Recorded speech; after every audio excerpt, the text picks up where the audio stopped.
Welcome to the Love, Listen, Talk, Repeat podcast. I'm your host, Wendy Capewell. The topic of each episode is about relationships, the one with ourselves or the relationship with others. So let's get on with this week's episode. I'd like to introduce Sevda Hussein today. She is the Queen of Transformation, a lovely lady that I've met online, which I do quite often. And she's got a really interesting story, but I'm going to hand you over to Sevda now so she can tell you a bit more about herself. Hello, Sevda. Hi, my name's Sevda, and I was rejected by my adoptive family, rejected from my society for not being white because I lived in a 99% white community at that time. This was in 1976.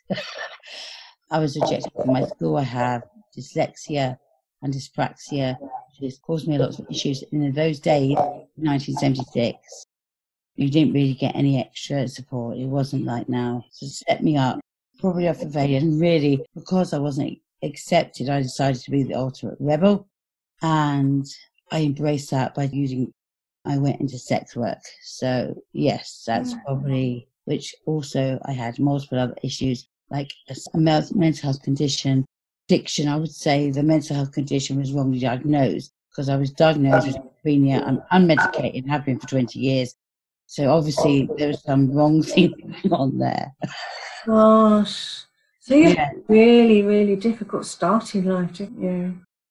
Yeah. And lots of rejection, which is really difficult. Okay. Yeah. And misdiagnosed with a mental health condition. Yeah. I was in a hospital something like 28 times.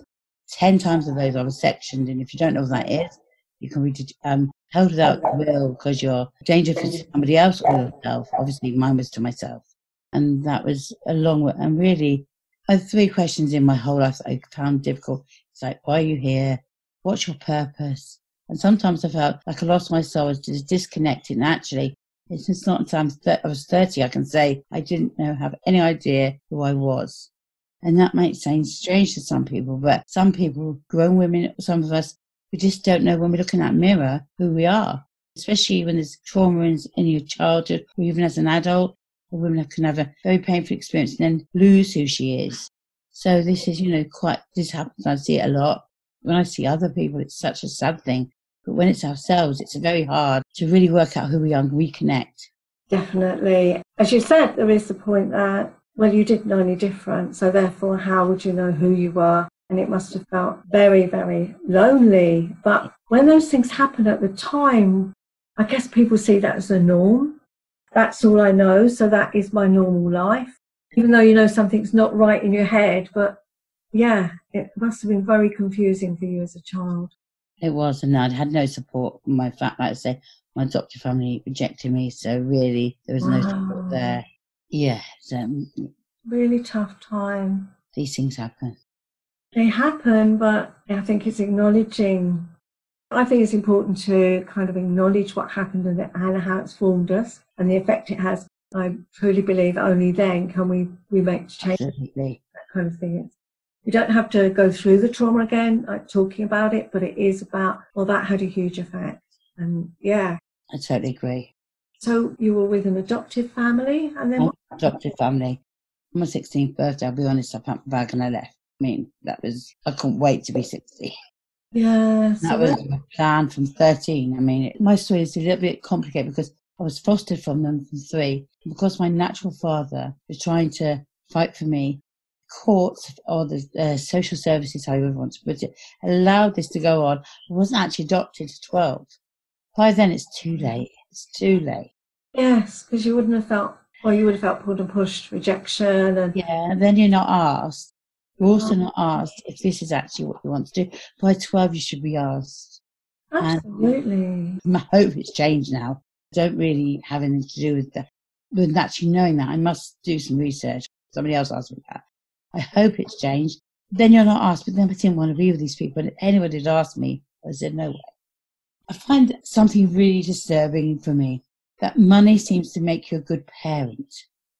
Yeah. Money does not make you a good parent. Let's get that really clear. And to be fair, they have a real son, who is my adopted brother, who I treat like my brother. That's an important thing to know. And actually, he doesn't feel any different than I did. Because they were unemotionally available, they shouldn't have had any children, not alone an adoptive one. I think it's worse. It's not worse from the sense that I think for my adoptive brother, actually, it's worse because they're his flesh and blood. It's worse in the sense that social services put you with the parents who have, to me, not been vetted right because they weren't fit to have any children. And if the child is, frankly, quite damaged, and you're damaging them more, and that's how I view it. But I actually have much more sympathy for my brother because they're his flesh and blood. And to say to me, I was like, oh, at one point I was a bit of in victim mode still. And he said to me, Mum and Dad only did what they felt they had to for me. Oh my God. And that actually changed my view. And that hit me right in the heart. Because for me, it's easier. They're not my family. They're not really my parents. And I thought, oh my God, I wanted to hug him. I was just like, oh God, what a thing. So it wasn't just you. Whatever it is, we're going through a bad time if we know that it's not just us. Somebody else is feeling the same way. Not that we wish it on anybody else. I hear that, but it's not me. It's not me. And I think I do think there needs to be a lot more. They were very racist as well. They would say awful things I don't even want to repeat, really. I just, things like, oh, they've just come off the banana boat and said that. Oh my goodness. Not talking about that long ago. I mean, it's long ago, but not that long ago, 88 and 89. Oh. And it's just think, and I think a lot needs to be said that social services can create good parenting with lots of money. And I think that needs to stop. A good parent, it doesn't really matter their income. A good parent is a good parent no matter. Love and actually empowering your child to be who they want to be. And actually happiness. I have a 6-year-old. And what's important to me, not that what career she does. She wants to be a dustman. If that makes her happy, that's what's important. Yes. And also, when somebody is academically quite bright and then denied that, because that's what happened to me, basically because I have dyslexia, I couldn't go to university, even though they paid for my adopted brother to go. But I'm actually quite an intelligent woman, as you might tell. That was denied as well. So it's about empowering your children to do what they want to do and supporting them and being there. This is so missing sometimes in parenting. And especially social services need to stop thinking money equals good parenting. Yes, definitely. I completely agree with you. And I think there should be more care and attention given for a child to be given to either a fosterer or... Because my memory is absolutely right. You sort of dumped there. Somebody came and asked me if it was okay, but I mean, with them in the room, it's not really, you're not really going to do it like a young child's not going to say, are they? Of course not. So that was a really bad start. And at the age of 16, what happened to you there? I left home, to be honest. I had a few friends. And funny enough, the 2 friends I really had were both adopted and were having painful adoptions. And I left home. People thought I was mad living in this 5-bedroom house because I will say my adopted friends are very wealthy. I went and I slept on the street for 3 months. For me, that was better than sleeping under that pressure. And I was just free. I was free and crazy way. That was far better than being with them. Yeah. So, I mean, when somebody says, and I mean, when I was a young person, if I heard someone say sleeping on the street is freer, then actually that's a damaging thing for you to feel. Yeah, I guess that must have been a difficult situation living with your adoptive parents, because if you felt it was better to sleep on the streets, it was indicative of how awful you felt. I mean, they probably did their best, but the point was that the effect it had on you. And they would also say things like, because my real mother does actually have a serious condition, and that's really where this all started. And they'd say things like, we're going to end up like no adoptive parents should be allowed to do that, because it's really not. Some of the things that I heard, when I look at it as an adult, I think they shouldn't be able to bring up like a real... It's like, it's not good. Because years later, I did meet my real dad, and I got on really well with him. He's not around anymore. So those negative things that were said weren't even true. Wow. So 3 months on the streets. Where did you go from there? I heard, if you go to London, you can be a sex worker. So that's really what I did. I went all the way to King's Cross Station from Reading in Berkshire. And things have changed. The old days, talking about 88, I think, or 89, you would turn up King's Cross and there would be pimps there just waiting for girls. They were... Right. King's Cross is not like that now. No, okay. What did you do then? I just sat there and two or three guys came up to me. It was like, if I feel it now, I feel like, oh my goodness, oh wow, things were different. In those days, you could be 16 and you would be classed by the police or services as a sex worker. Now, thank goodness, things have changed. If you're under 18, you are a victim, and that is simple. Then the view is vastly different from now. Right. So you had men coming up and asking you to have sex with them and paying you. That's it. Gosh. Okay. So did that enable you to kind of support yourself? Is that? Yeah, that enabled me to support myself. That, yeah. Right. At the end of the day, yeah, that's, yeah. Do you want to talk a bit more about that or not? Yeah. I did this job till I was 30, for a long time. In between doing other things, but it's not until 30 I really decided to get my life straight. It took me a long time. I took a massive overdose of 900 tablets. I got to a point where I couldn't bear this mental. I felt like I was in this complete darkness. But the only way I can explain it is like disconnected from my body and who I was. And I just thought, I can't. And I had spent 2 years saving a massive amount of tablets because I thought, I'm going to have a plan if anything. Right. I took these tablets, 900, over 4 hours, and I ended up in hospital. But to be honest, when the nurse said to me, you've been in a coma 9 weeks, I just thought, God, I don't even remember getting it. I'd been in the coma. I didn't know if I would make it. It was a scary place. It was. Well, I think I had like a death experience. I could feel my body going in and out. And then this doctor came and said to me, like, you'll never get better from your mental health condition. Hilariously, I didn't feel it anymore. Yeah. And that was when I turned my life around. That was a strange experience, especially when a doctor says you're not going to get better. And I didn't actually feel that then. Yeah. Did you have more support around you at that point? No, I didn't really, but I was in hospital 6 weeks because amazingly in those 9 weeks, some people might not know, you can't remember how to walk, you can't pick a cup up. I had to learn, no, you can't. I had to learn how to walk on a Zimmer frame when I was like 30 because I couldn't walk. And so I committed to that, and I committed to my own growth, my own healing. I'd actually found my purpose. I was going to go and tell my story to anybody and everybody who was going to hear me because I know that my story has so many lessons in it. Yes, it does. It's got so much in there. I mean, it really has. In other people I've met some people with some really difficult stories, and yours really goes along with that. So, yeah, I knew that, and so I was going to I didn't want to tell it from a victim place, so I really did a lot of. I am very spiritual. It's the backbone to my life, and even from 10, I remember joining like a white witchcraft circle at 10, and so even though I did try and kill myself, I'm a very spiritual being. And it was just really because everything was enough. But I did lots of inner child work, non-traditional things like wounded mother, visualization. I worked with the dark goddess and facing your shadow. Very big into intuition and finding your soul's purpose.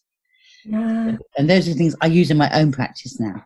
Yes. They're all, I recognise quite a few of them. I think it is that inner child work because I think adults quite often, you haven't, it doesn't sound like, but adults often, they can't understand that inner child part because they say, well, that happened to me when I was 8. Why am I still upset about it? Well, that child within us is still hurting.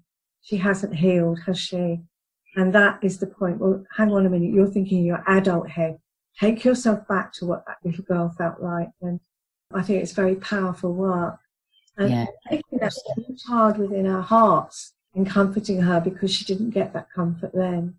And I do think a lot also the shadow, facing our shadow. Yes. When we can face our shadow, that is, I believe, that shadow work, and not everybody's ready for that. It's part of a spiritual path if you're on that.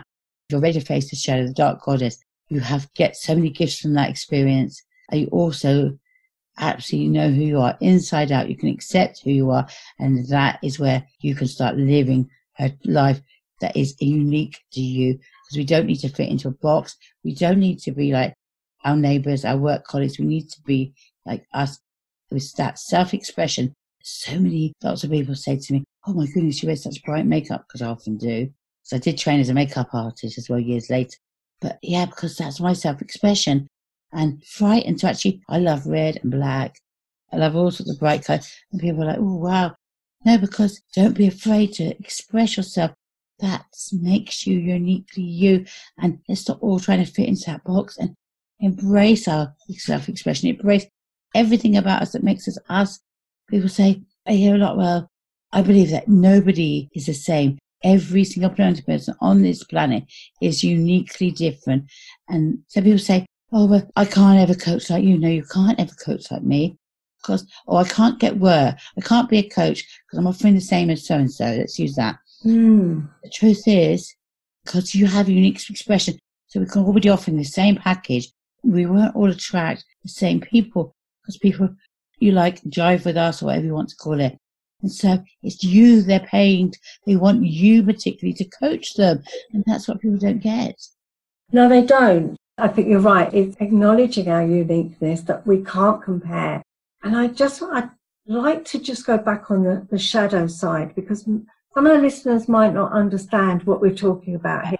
You and I know, but I think it is, just explain to the listeners, it's that part of us we don't want to face, and we don't want that part of us we don't want to face, but often, so I'm going to use a very stereotypical, and there's no judgment, it's going to be very stereotypical.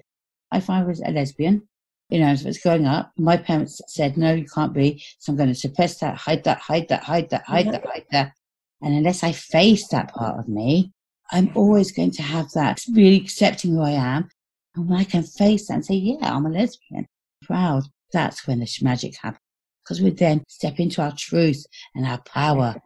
Yeah. I hope that is how to explain it. Yes, I like that. It's very much that. And I think so often, for me also, it's my shadow side, where parts of me that I don't want to acknowledge. I don't want to acknowledge those parts of me that maybe I'm ashamed of, that I'm fearful of, or I don't want other people to see because they may judge me. So I think there's something around that as well. There's also that if you're a perfectionist and you would hide that and pretend that really everything you do is just easy, but actually you're at night, 3 a.m, trying to make sure it's all right for the work meeting tomorrow morning. Or for me, it was sex work, but that's why I've done this work, and that's why I'm able to say, yeah, I'm a sex worker. Hold my hands up and say, I was a sex worker. If you want to judge me, that's fine, but I'm okay with every part of me. Growing up, my adopted family were big on the way you look and money. I'm a plus size woman. I'm quite a plus size woman, and that was really seen as shameful and not good enough. And everyone has their view on people plus size. But my view is our soul does not know our size. It doesn't matter if it's 6 stone or 42 stone, frankly. And if I'm happy with that, no one should make a judgment with that. Because you hear I have so many people on LinkedIn, gym people and health, you should lose weight. No, I shouldn't, because I'm happy, mate. And I would rather live 10 years younger and say I had a full life than 10 years less, 10 years more. And actually, I'm really closed off from the world, closed off as a person, closed off as a mother. Yeah.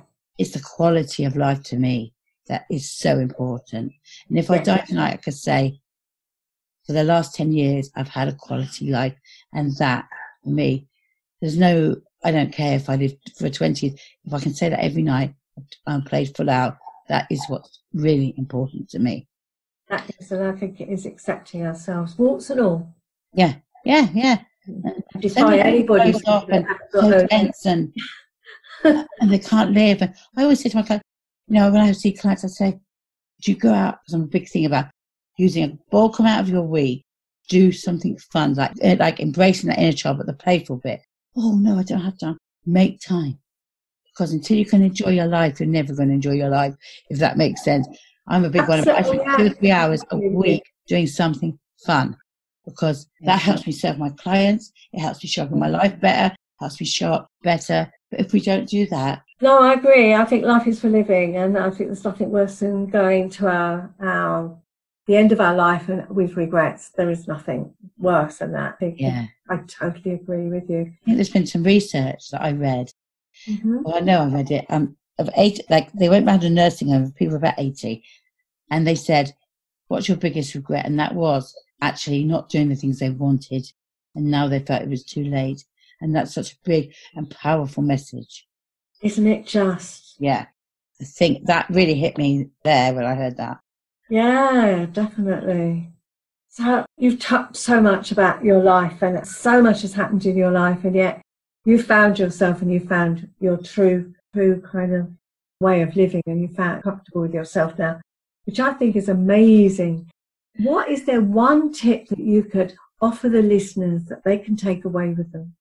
No one else is needed. And actually, do what feels right for you. Don't ask Jenny or mum or dad or whoever if you should do something. Trust what's going on inside. Now, some people shut off from intuition, so I'll give a tip to start opening it. Yeah. Is to write a question in a journal. So, what do I want to do for my career? And then literally, don't think about what you're writing and let everything come out. That will be your intuition coming out on the paper. And it will just be, and you could, a good practice is set a week and do a question a day. And as soon as you get up and before you really have a drink, so you're sort of sleepy, just write, and that is your intuition coming out. Wow, I think that's a really great tip. Because otherwise, as a Jenny or mum or dad or whoever, they've got their own agendas. And yeah, I think it's okay to check with people, but I think it is trust our intuition. I'm a really big believer that you can never reach our full potential if we're not actually using that. And we're often cut off and we can reopen it. And yeah. Yeah, that's a really great tip. Thank you for that, Sevda. And maybe more is like dance, but you don't have to dance in a room with anybody. Put some music on and really get your body going. I love dance. Get your body going and moving, because actually that is also can open up your whole body and your intuition from that way. If you don't like writing, maybe that's one if you're not a writer. Yeah, So, that's another great way, isn't it? Allowing our body to speak the language. Yeah, that's fabulous. So, how can one easy way that people can get in touch with you, Sevda? Because all the details will be in the show notes. But if anybody's just listening, what's the easiest way of getting in touch with you and learning about you, how they can contact you, or even how they can even work with you? They can go on LinkedIn, and I'm easy to find because I'm called Queen of Transformation. It's probably Spiritual Queen of Transformation, but I'm on LinkedIn, Spiritual Queen of Transformation. Brilliant. That's fantastic. Thank you so much today, Sevda. I've really enjoyed talking to you, and I hope the listeners have enjoyed it too. So thank you. I hope you enjoyed this episode. If you'd like to know more about me, go to my website, wendykatewell.co.uk, where you can find out about my services and how to contact me. Until next time, bye.